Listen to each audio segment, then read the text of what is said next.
사도신경으로 신앙 고백합니다. 나는 전능하신 아버지 하나님 천지의 창조주를 믿습니다. 나는 그의 유일하신 아들 우리 주 예수 그리스도를 믿습니다. 그는 성령으로 잉태되어 동정녀 마리아에게서 나시고 본디오 빌라도에게 고난을 받아 십자가에 못 박혀 죽으시고 장사된 지 사흘 만에 죽은 자 가운데서 다시 살아나셨으며 하늘에 오르시어 전능하신 아버지 하나님 우편에 앉아 계시다가 거기로부터 살아있는 자와 죽은 자를 심판하러 오십니다. 나는 성령을 믿으며 거룩한 공교회와 성도의 교제와 죄를 용서받는 것과 몸의 부활과 영생을 믿습니다. 아멘. 191장 찬송합니다. 191장 찬송합니다.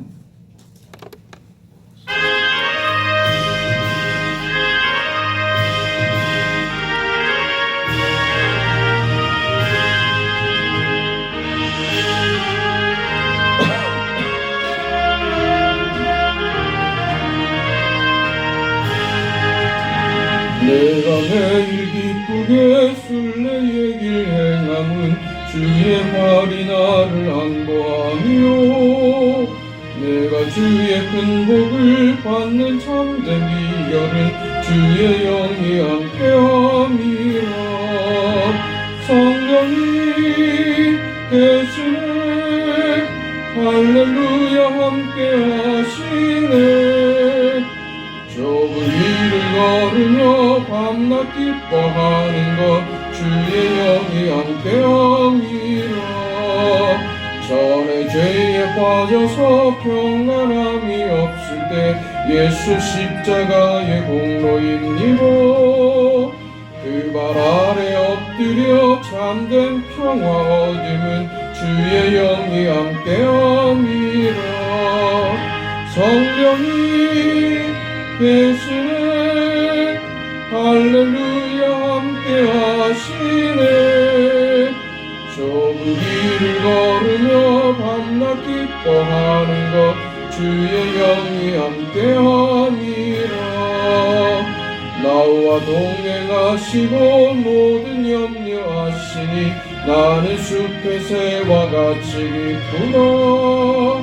내가 기쁜 마음으로 주의 뜻을 행함은 주의 영이 함께함이라.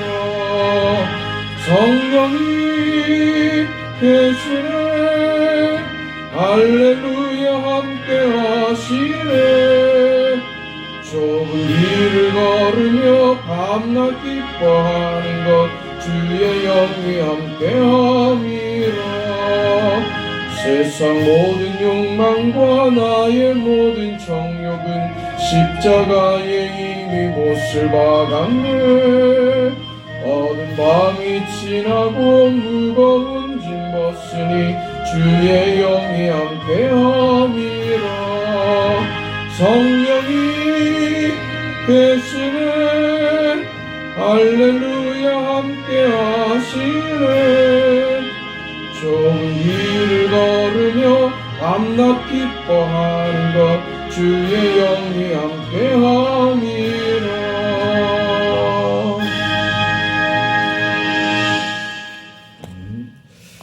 하나님의 말씀 사도행전 2장 1절에서 4절까지입니다. 사도행전 2장 1절에서 4절까지 말씀.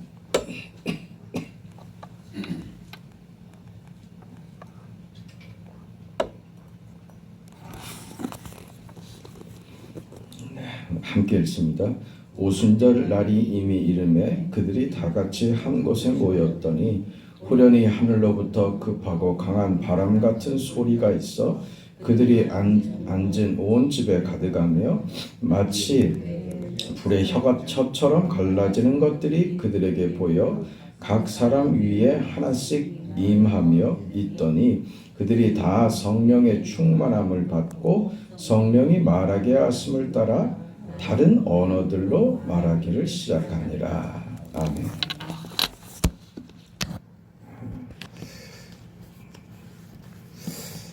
오순절 날에 예수님께서 약속하셨던 성령께서 드디어 강림하십니다. 마가의 다락방에 모였던 그 120명의 그 성도들, 예수님의 제자들, 주님을 따랐던 약속을 기다리고 그 기도했던 이 성도들에게 성령이 강림합니다. 그 오늘 우리가 읽은 이 본문에서 나타나는 이 장면, 성령께서 강림하시는 이 장면을 우리가 어떻게 봐야 할 것인가 하는 것은 우리 신앙을 이해하고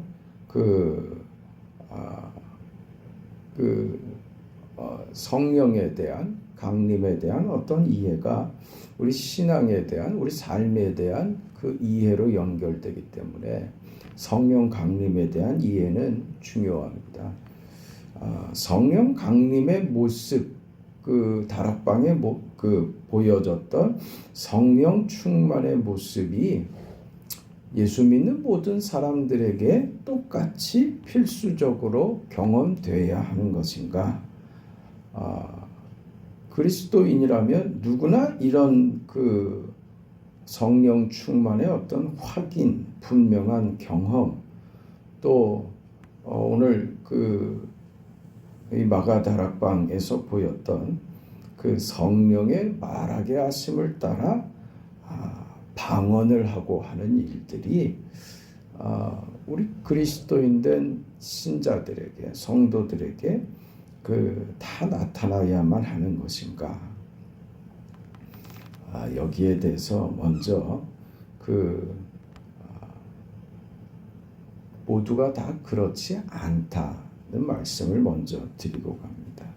우리 먼저 이 성경 시대, 아직 계시가 완성되기 이전의 이 시대와 신약 교회의 그 태동으로 시작되는 그 상황들, 형편들을 이해해야 되며, 아직은 하나님께서 어떤 특별한 역사와 보다 강력한 그 역사들이 필요했던 때에 하나님께서 그 성령의 그 역사가 저들에게 강하게 임하였다는 것을 먼저 우리가 이해를 해야 됩니다. 성경 계시가 완성된 이후에 여전히 그 성경에 나타났던 그 사역들과 똑같은 것이 나타나야 된다라고 하는 것은 어떤 오해라고 할 수 있습니다. 오순절 성령 강림이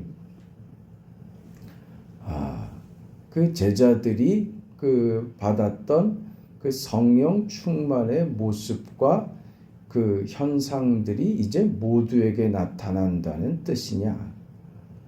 그렇지 않고 이 오순절 성령의 강림을 우리는 어떻게 이해해야 하느냐 하면, 이제 예수님께서 성육신 하시고 십자가에 죽으셔서 구원을 이루시고 부활로 완성하시죠. 부활하셔서 제자들에게 예수님의 부활과 이제 이루어진 구원, 이 복음에 대해서 이제 알리시고 확인을 시키시고, 저들이 이제는 이 복음을 위한 사도들이 되어야 한다, 증인이 되어야 한다라고 하는 사명을 주시고 그대로 승천하십니다. 그리고 저들에게 이 사명을 감당하는, 이제 예수께서 승천하신 이후에 구원이 완성된 게 복음 시대의 시작이 되는 것이죠. 이 복음 시대는 곧 교회 시대가 되는 것이죠. 이 시작, 새로운 역사, 새로운 시작, 또 다시 말하자면 그 예수님의 초림으로부터 시작되는 이제 마지막 단계, 예수님께서 다시 오시는 재림의 날, 말세에 접어드는 이 새로운 시대의 시작을 알리는 성령의 강림이었다. 이렇게 이해하는 것이 옳다고 하는 것입니다. 사도행전 2장 17절에 가보면 하나님이 가라사대 말세에 내가 내 영으로 모든 육체에게 부어주리니 너희의 자녀들은 예언할 것이요 너희 젊은이들은 환상을 보고 너희 늙은이들은 꿈을 꾸리라 고 했던 내용을 그 베드로가 이야기를 하죠. 그리고 29절에서 33절을 보면 베드로의 설교에 이런 내용이 나옵니다. 형제들아 내가 조상 다윗에게 대하여 담대히 말할 수 있노니 다윗이 죽어 장사되어 그 묘가 오늘까지 우리 중에 있도다. 그는 선지자라 하나님이 이미 맹세하사 그 자손 중에서 한 사람을 그 위에 앉게 하리라 하심을 알고 미리 보는 고로 그리스도의 부활하심을 말하되 저가 음부에 버림이 되지 않고 육신의 썩음을 당하지 아니하시리라 하더니 이 예수를 하나님이 살리신지라 우리가 다 이 일의 증인이로다. 하나님이 오른손으로 예수를 높이심에 그가 약속하신 성령을 아버지께 받아서 너희 보고 듣는 이것을 부어주셨느니라고 했죠. 그러니까 성령 강림은 순서적으로 예수께서 우리를 구속하신 사역이 완성되었기 때문에 오실 수 있었다. 이 설명을 지금 하고 있는 겁니다. 성령이 너희에게 임하거든 이제부터 너희가 증인이 되리라고 했던 것처럼 성령의 강림은 이제 새로운 시대가 시작된 것이고 새로운 시대가 시작될 수 있었던 것은 예수 그리스도께서 우리를 구속하신 일의 결과로 주어졌다는 이야기입니다. 그렇기 때문에 그 성령께서 오신 이 뒤의 사역이 무엇인가? 예수께서 완성하신 이 구원이 우리 안에 적용되고 그 구원이 우리 안에서 우리 인생을 그 성도답게 하나님의 자녀답게 만드는 일을 위해서 이제 성령을 보내신 것이다. 순서적으로 그렇고 그 목적으로 그렇다 하는 것입니다. 우리가 예수를 믿어 구원을 받았다라고 하는 것은 우리가 하나님과 하나가 되는 것입니다. 하나님과 우리가 하나가 되는 일에 방해가 되는 것은 무엇이냐면 우리가 죄인이라는 사실이고 하나님과 우리가 함께하기 위해서 선결돼야 하는 문제는 그래서 죄에서 우리를 꺼내는 것이죠.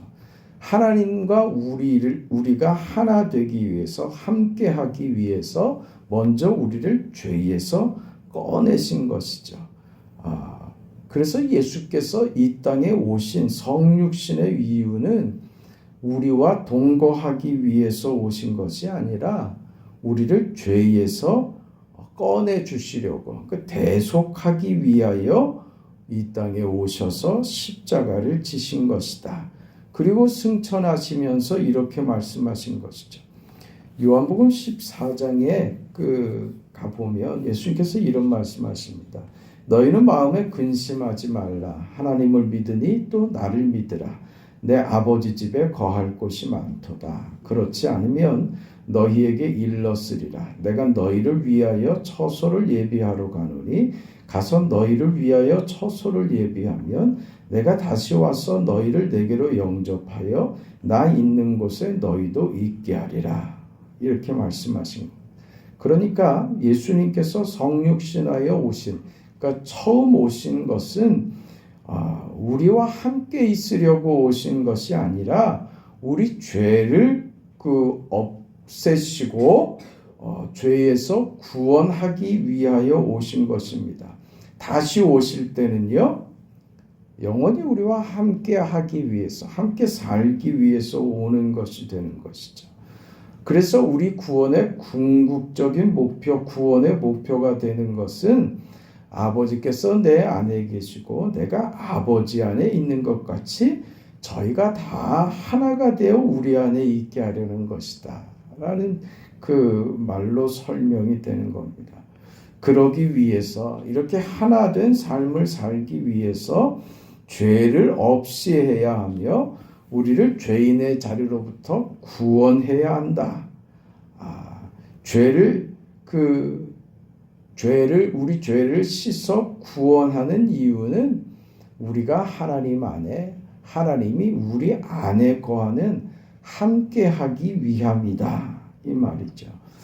이 일을 지금 예수님께서 오셔서 이루었기 때문에 드디어 성령이 우리에게 오시는 것이다. 이게 지금 성경이 설명하고 있는 그 흐름입니다. 하나님이 이제 우리와 함께 하시는 것, 예수의 십자가 죽음으로 이제 우리가 하나님과 함께하게 되었다는 것이죠. 이걸 예수께서 이루시고 다시 오실 때는 영원히 우리와 함께하기 위하여 내가 너희를 위하여 처소를 예비하러 가노라 하지 않았어요?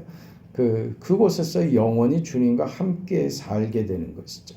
아직까지 그 일에 신분적으로는 우리가 구원을 받아 예수님의 은혜로 구원을 받았지만 여전히 우리가 하나님과 함께하기에 부족한 완성되어 있지 않은 죄의 모습들을 우리가 가지고 있습니다. 그러니까 성령께서 이 다음으로 오시는 이유는 무엇이냐? 우리에게 남아져 있는 이 부분 때문에 그 구원은 받았지만 하나님의 자녀다운, 그러니까 하나님과 함께하기에 부족한 우리의 모습들을 위해서 성령께서 우리에게 오신 것이다. 이게 성령 강림의 목표와 이유다라고 그 성경이 이야기하고 있는 것입니다. 에베소서 2장에 가면 성령 강림의 이유를 그래서 이렇게 분명하게 이야기를 하는데요. 2장 20절에서 22절 내용을 보면 너희는 사도들과 선지자들의 터 위에 세우심을 입은 자라. 그리스도 예수께서 친히 모퉁이 돌이 되셨느니라. 그의 안에서 건물마다 서로 연결하여 주 안에서 성전이 되어가고 너희도 성령 안에서 하나님의 거하실 처소가 되기 위하여 예수 안에서 함께 지어져 가느니라. 그거죠. 하나님과 함께하는 하나님이 거하실 처소, 우리 안에 하나님이 이게 우리 구원이란 말입니다. 하나님의 구원이 하나님께서 우리 안에 거하시고 우리가 하나님 안에 거하는 것이 되는데 궁극적으로 그래서 우리 모두가 주 안에서 하나가 되어 하나된 인생을 사는 것인데 아직 부족하기에 성령께서 우리가 하나님이 거하실 만한 처소가 되게 하기 위하여 예수 안에서 우리를 함께 지어가는 것이다. 어제 말씀드린 대로 우리의 자유의지와 우리에게 허락한 그 자유와 성령님의 그 도우심과 감동과 은혜와 힘주심으로 주님의 말씀에 순종하는 자리로 우리가 가게 된다 이거죠. 그래서 우리가 한 우리의 어찌됐든 그 선택을 우리에게 하도록 허락하셨단 말이에요. 그래서 성령께서 도와서 우리가 일은 하지만 그것을 누구 걸로요? 내가 한 걸로 하나님이 받아주시는 거예요. 그러니 우리가 하나님 앞에 갔을 때 각자 상급이 다르다고 하는 말이 그래서 나올 수 있는 것이죠. 다 똑같을 수가 없는 것이죠. 우리에게 허락한 이 자유를 얼마나 주를 위하여 그게 뭡니까? 하나님이 거하실 처소가 되기 위하여 어떻게 지어졌느냐, 내 집을 어떻게 지었느냐 하는 문제죠. 근데 그건 어디 위에다가? 예수 안에서. 그게 뭐야? 반석 위에. 그러니까 우리가 짓는 것보다 훨씬 더 중요한 게 뭐예요? 어디에 짓느냐 하는 것이 중요한 것이죠. 아무리 잘 지어도 기반이 예수가 아니라면 그건 다 쓸려 넘어갈 겁니다. 아무 의미 없는 행동이 수고가 돼버리고 마는 것이죠. 그러나 우리가 짓는 집이 비록 초가 삼간이 될지언정 그게 예수라고 하는 반석 위에 세워졌으면 그건 남아있는 것이 되죠.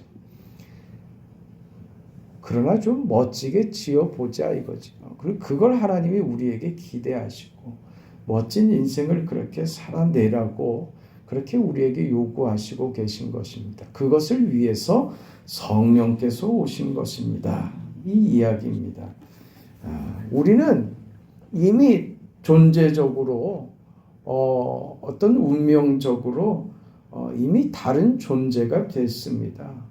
하나님의 자녀로서 우리는 구원받은 자가 되어 있습니다. 우리는 이렇게 예수를 믿는 자가 됐습니다.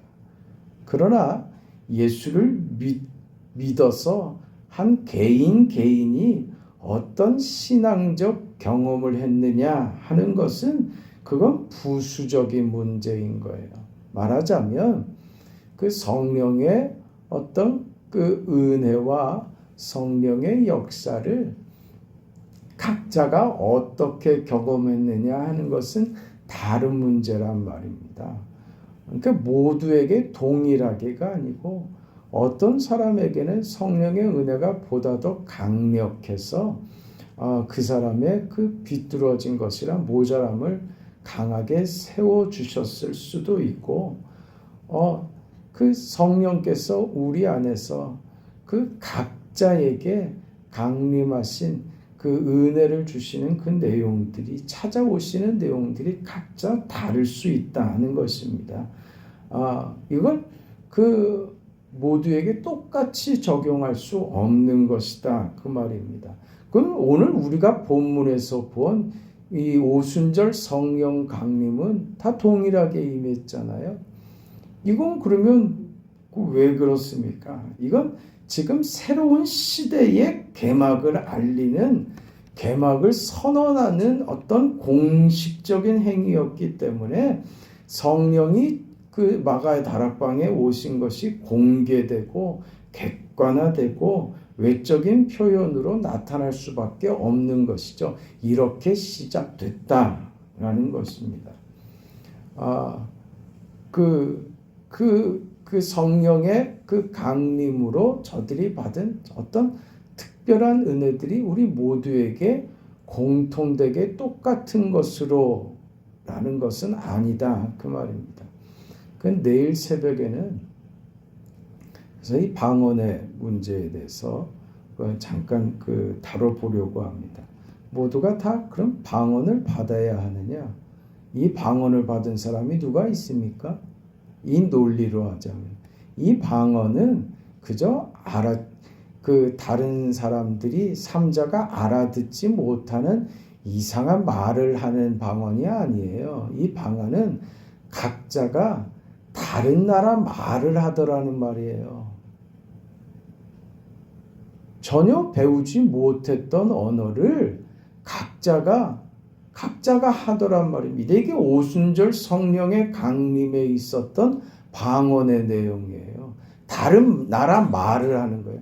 생전 영어는 ABC도 모르는 사람이 미국 말을 미국 사람들에게 유창하게 하면서 그 기가 막힌 일들이 벌어진 거죠. 어떤 사람은 불어를 하고 어떤 사람은 독일어를 하고 어떤 사람은 중국어를 어떤 이는 일본어를 전혀 외국에 가보지도 않았고 이런 말들을 알지도 못했던 사람들이 외국어를 사용하는 거예요. 이 오순절 성령의 강림의 방언은 이 내용이었습니다. 지금 이런 일이 있습니까? 아니요. 그 왜 똑같아야 된다면 지금도 이런 일이 있어야지요. 네? 우리가 성령 강림에 대해서 그래서 오도하면 안 되는 것입니다. 어떤 오순절 성령 때와 같은 어떤 외적인 표적들이 똑같이 있어야 된다라고 하는 것은 그 잘못된 생각이라는 것입니다.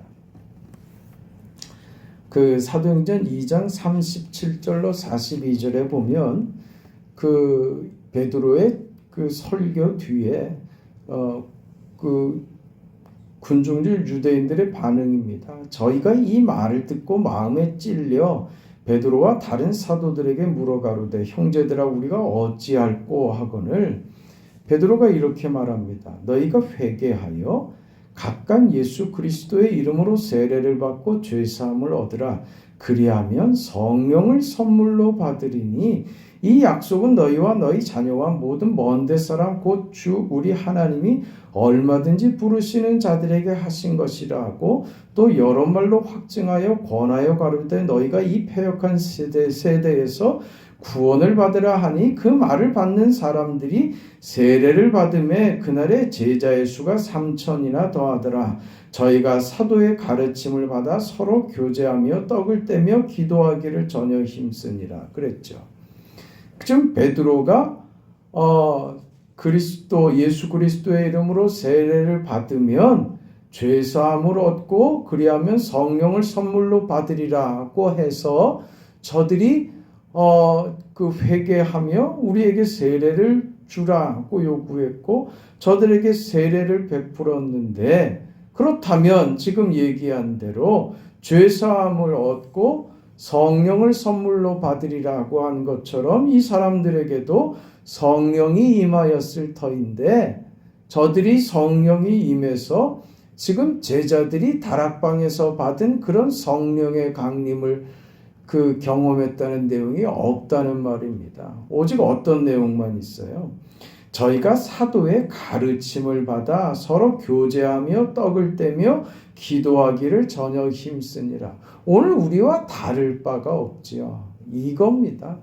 성령의 강림이라는 것은 오순절에 임했던 것은 새로운 시작의 알림이었으며 성령의 강림의 목적은 우리 안에 이루신 예수 그리스도의 구원이 우리 안에서 이제 완성되어서 하나님이 거하실 처소가 되기 위하여 우리 안에서 함께 지어가는 역할로 우리를 그렇게 도우시는 분으로 성령께서 오셔서 우리를 하나님이 원하시는 그런 인생을 살아가도록 사실 말하자면 우리가 예수 믿고 살아가는 신약 시대에 이 말세를 살아가는 오늘 우리에게 있어서는 가장 실제적이고 가장 가까이 구체적으로 우리 삶에 개입하시는 분이 성령 하나님이 되시는 거죠. 그래서 뭘 이루라고요?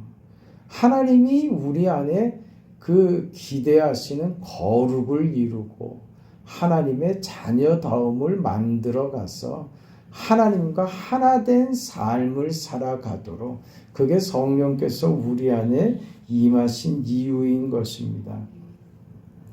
그래서 아버지께서 우리로 하여금 만들려고 하는 아버지의 뜻을 이루는 것이죠. 어떤 성령을 어떤 능력이나 어떤 힘이나 성령을 받아서 어떤 특별한 남들과 다른 무엇을 보이는 것을 자꾸 기대하면 여러분 그런 걸 받으셨어요? 그럼 나는 뭐가 모자라서 그렇다. 우리는 그 결론으로 간다니까요. 그런 이해를 가지고 있으면 그 이해가 어디로 갑니까? 여러분이 기도해도 뭐가 안 이루어지고 응답이 안 되면 그때 여러분은 어떻게 생각하겠어요? 그건 답은 하나밖에 없어요. 그 이해를 가지고 있으면 내 기도가 부족하구나. 그것밖에 없다니까요. 그러면 기도를 정말 죽어라고 하면 무조건 다 응답이 되는 겁니까? 그거 아니라니까요. 우리 신앙을 자꾸 그러니까 뭘 계산하는 식으로 무슨 도식을 가지고 와서 대입해서 무슨 결론이 나고 하는 것처럼 수학 공식 외우듯이 신앙을 이해하면 안 된다고요. 각자가 다르다니까요. 정말 어떤 이에게는 오순절 성령의 역사와 같은 그런 뜨거운 체험이 허락된 사람들도 있고 또 그런 시대들도 있었죠. 정말 암울하고 정말 어려운 시대에 신앙을 스스로 이겨나가기가 견뎌나가기가 어려웠던 시대에 저들의 그 간절함에 비례해서 성령께서 정말 강하게 역사하셔서 무슨 병 고치는 역사가 일어나기도 하고 정말 그 특별한 은혜들로 저들을 위로하고 어떤 확신을 주는 그런 때도 분명히 있죠. 그건 각자가 다른 거예요. 각 시대마다 그 내용이 약간씩 다 다를 수 있는 거예요. 모두가 다 동일해야 된다고 말할 수 없는 겁니다. 그럼 여러분, 그럼 저는 이런 정말 특별하고 강력한 은혜를 얻고 싶어요. 그럼 기도하세요. 그거 하지 말라는 게 그거 안 된다고 하는 말이 아니고 다양하다는 말이에요. 그러니까 지금 드리고 싶은 말은 뭐냐면 우리가 잘못되거나 이상한 거 아니다 그 말입니다. 누구는 방언하는데 나는 방언도 못하고 방언하니까 부럽다. 그러지 말란 말이에요. 그거 아무것도 아니라고요. 네? 방언을 하는 것이나 방언을 안 하는 것이나 각자가 받은 그 내용들이 중요한 게 아니라 정작 중요한 것은 뭐예요? 내가 성령 안에서 하나님이 거하실 처소로 내가 지어져 가고 있는가? 내가 그 진행 중에 있는가? 그게 본질이라고요. 성령께서 강림하시는 것은 그 성령의 강림으로 우리 안에 그 내용, 목적이 이루어져 가고 있는가? 내 삶이 하나님의 자녀가 되어 예수의 십자가와 부활로 이루어진 이 구원이 내 안에서 발전적이고 지속적으로 완성적인 차원으로 나아가고 있는가? 이게 중요한 것이지, 무슨 우리는 어떤 감격이나 특별한 어떤 능력이나 그런 것으로 신앙을 경험하고 싶고 그걸로 내 믿음을 대체하고 싶어 한단 말입니다. 그렇게 뻥튀기로 그렇게 되는 거 아니라고요. 기도원에서 일주일 금식하고 내려와서 집에 오자마자 애들 보니까 집이 난장판이 돼 있고 집에 오자마자 시험이 들어서 이놈의 새끼들 하면서 입에서 쌍욕이 나오고 그런다니까요. 우리는 특별한 뭘 얻어갖고 우리가 하루아침에 달라지고 그런 거 아니라고. 뭐예요? 구원받아 사는 삶은요, 일상을 살아내는 거예요. 현실을 살아내는 거라고요. 하루하루 하나님이 거하실 처소가 되기 위하여 지어져 가는 인생이요. 완성을 향해서 조금씩 더 나아져 가는 거예요. 무슨 감격 속에 우리 신앙이 묻히면 안 된다고요. 그것으로 더 나아져야 되는 것에 그 목표가 있는 것입니다. 그래서 우리 신앙은 오히려 하나님 앞에서 두렵고 떨림으로 우리 구원을 이룰 줄 아는 자가 돼야 되는 것입니다. 그래서 우리 신앙에 우리가 구할 것은 우리의 어떤 행복이나 우리의 어떤 감격을 구하지 마시고 완성을 구하세요. 내 안에 허락하신 구원이 완성되어지기를 원합니다. 하나님이 내 안에 좌정하시고 성령께서 내 안에 거하시는 자로서 내 인생의 거룩함이 이루어지기를 원합니다. 그 인생이 나의 소원입니다. 그게 우리의 소원이 되어야 할 것입니다. 무슨 꺼내놓을 게 있고 자랑할 게 있고 드러내놓을 만한 뭔가 있어야 되는 것이 아니라 우리는 만들어져 가는 자입니다. 이렇게 잘 만들기 위해서 누가요? 성령께서 오셨다. 그 성령께서 우리에게 친근하게 친구처럼 다정한 우리 친구처럼 우리에게 오셔서 우리에게 설득하시고 감동하시고 도와주시고 격려하시고 때로는 우리의 부족함과 모자람과 모남 때문에 통곡하며 기도하시기까지 하면서 우리를 도와주신다. 무엇을 위해서? 나를 만들기 위해서입니다. 그 성령 하나님을 도구로 만들지 말라 이 말입니다. 성령 하나님은 내 자랑을 위한 도구가 아니라 나를 만들어 가시는 하나님의 은혜요 도우심의 손길이요 나와 함께 하시는 임마누엘이 되시는 겁니다. 거룩하시고 자비하신 하나님, 하나님의 은혜와 사랑을 감사합니다.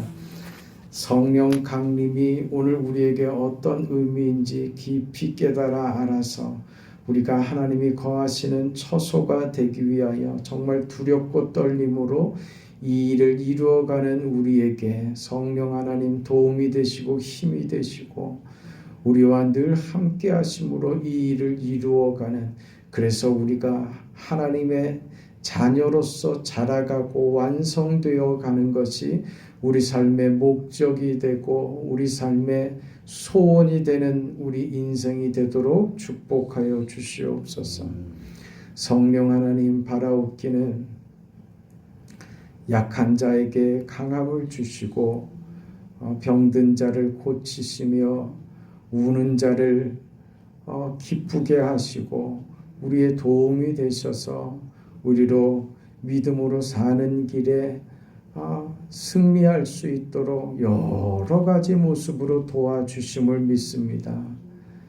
이 성령 하나님께서 오늘 사랑하는 성도들을 하나님께서 기억하여 주시고 병상에서 주님의 고치심을 기다리는 사랑하는 딸들을 하나님께서 기억하여 주셔서 성령 하나님 저들 가운데 찾아가 주셔서 저들을 치료하여 주시고 고쳐주시고 회복시키시고 건강을 주셔서 저들이 하나님 안에서 예수 안에서 하나님의 자녀들로 이번에 더 큰 믿음 안에 세워질 수 있도록 하나님 도와주시고 할 수만 있다면 하나님께서 뜻하신다면 이 모든 일들이 이루어진다는 사실을 믿사오니 자비하신 아버지 하나님 주께서 긍휼을 베풀어 주시옵소서. 우리 심성희 성도님에게 특별한 하나님의 은혜를 베풀어 주시기를 원합니다. 병상에서 지금 병명도 모르겠고 어떻게 고쳐야 할지도 모르겠고 정말 절망적인 상황에서 웁니다. 살아온 인생과 지금 누워있는 현실이 정말 자신을 괴롭히고 정말 힘겨운 과정 속에 침상에 누워있는 당신의 딸을 하나님 기억하여 주시고 주의 성령이 찾아가셔서 위로하여 주시고 더 크신 하나님의 능력과 은혜와 위로와 사랑으로 힘을 얻게 하시고 위로를 받게 하시고 용기를 얻게 하시고 더 큰 믿음의 사람으로 세워지도록 축복하여 주시며 침상에서 일어나 함께 하나님을 예배하며 기쁨으로 주의 사람으로 세워져 가는 복된 은혜를 우리가 경험할 수 있도록 자비하신 아버지 하나님 딸에게 은혜를 베풀어 주시옵소서. 주님 우리 손한순 집사님에게도 동일한 은혜를 베풀어 주시고 이제 재활치료를 잘 받아 근육이 생기고 또 힘을 얻게 하셔서 거동하는데 불편함이 없고 건강 얻어 예배생활 잘 할 수 있도록 은혜를 베푸시옵소서. 여러 가지 복잡한 문제들 우리 하나님께서 순적하게 해결될 수 있도록 도우시옵소서. 새벽에 우리 모두의 간구를 하나님이 응답하여 주시옵소서. 노년에 우리 성도들 몸이 이곳저곳 다 이제 몸이 망가지고 연한이 다 되어서 힘들고 괴롭고 지금은 또 식사도 제대로 못하고 또 하나님 몸에 기능이 이상이 있어서 여러 가지 어려움을 겪는 많은 성도들이 있습니다. 우리 김옥희 권사님을 하나님께서 긍휼히 여겨주시고 치료하여 주시고 우리 손동인 집사님을 주께서 긍휼히 여겨주셔서 회복하고 일어나 건강을 찾을 수 있도록 아버지 아픈 부위에 주께서 친히 손대 주시고 회복시켜 주시옵소서. 노년의 우리 모든 성도들에게 주께서 건강함 주시고 힘 주시고 다리와 무릎과 허리와 목에 주께서 친히 손대시고 어루만지시고 하나님께서 치료하셔서 힘있게 주의 나라에 귀한 일꾼들로 주님의 교회를 잘 섬기는 자들로 예배 잘 드리는 자들로 설 수 있도록 도우시옵소서. 예수님의 이름으로 감사하며 기도합니다. 아멘. 하늘에 계신 우리 아버지여, 이름이 거룩히 여김을 받으시오며 나라가 임하시오며 뜻이 하늘에서 이루어진 것 같이 땅에서도 이루어지이다. 오늘 우리에게 일용할 양식을 주시옵고 우리가 우리에게 죄 지은 자를 사하여 준 것 같이 우리 죄를 사하여 주시옵고 우리를 시험에 들게 하지 마시옵고 다만 악에서 구하시옵소서. 나라와 권세와 영광이 아버지께 영원히 싸움나이다. 아멘.